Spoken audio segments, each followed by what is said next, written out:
I'm Stephanie Donaldson, and over the course of the next 4 lectures, I'm going to be helping you to get to grips with being an organic gardener. Over the 4-week course, I will be presenting a series of lectures that will help you understand both the big issues, in other words, the philosophy behind organic gardening, and the practicalities, in other words, how to do it. I will guide you through the steps you can take to adopt a chemical-free, sustainable and benevolent way of caring for your garden that will be good for your health and that of the environment while keeping your garden looking great. Lecture 1: The Philosophy and Origins of Organic Gardening. This is an introduction to the subject and the people who have turned an age-old way of tending the soil and growing plants into the most environmentally kind and sustainable way of gardening for the 21st century. I'm an organic gardener, and presumably, given that you've signed up for this course, you are too, or would like to become one. So what is organic gardening? At its simplest, it is cultivating the soil and growing plants without the use of chemical fertilizers, pesticides, or fungicides. Organic gardeners believe that the key to successful growing is to create a healthy soil. It is a safe and sustainable method of gardening that ensures that the soil is passed on from generation to generation in good heart. Done well, it is also the most environmentally friendly way to garden and is now widely recognized as such. So why does this matter?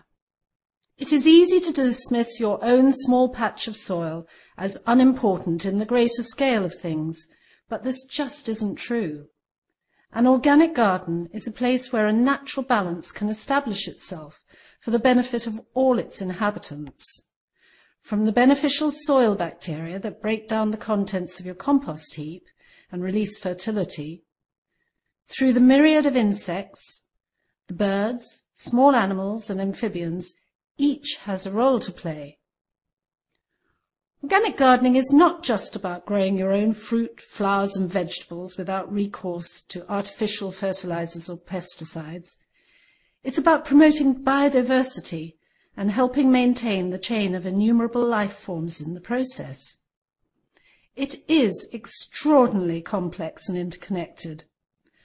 For example, did you know that ants are symbiotic with violets, cyclamen and coreodalis? There's a fleshy bit on the seeds which they take down to their nests and feed to their young, before taking the seed away to grow elsewhere. So before dismissing anything as a nuisance or irrelevant, we should be aware that everything has a role in the organic garden, even those we would rather be without. When I began organic gardening, we were widely regarded as eccentrics who wanted to turn back the clocks and return to a bucolic 19th century way of gardening. I don't suppose the fact that many of us, myself included, were hippies living an alternative lifestyle helped. But we had all read Rachel Carson's book Silent Spring, and we were frightened by her description of the damage being caused by the widespread use of pesticides. Although she was writing about American agriculture in the 1960s, it was clear to us that what she revealed had far wider implications. It seems extraordinary now that at the time she wrote her book, the chemical DDT was in everyday use in domestic homes and gardens, as well as in agriculture. It was perceived as so safe that it was advertised with a catchy jingle, DDT, good for you and good for me. In sourcing this image for my lecture, I was horrified to find another one for DDT-impregnated wallpaper for use in children's bedrooms.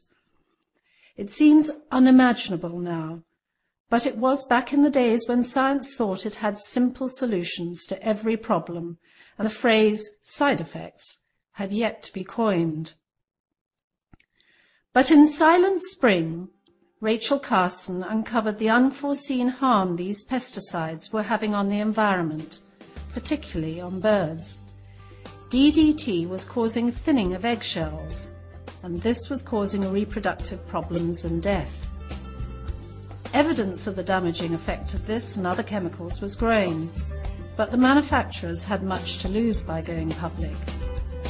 Rachel Carson accused them of a cover-up, and public officials of uncritical acceptance of industry claims.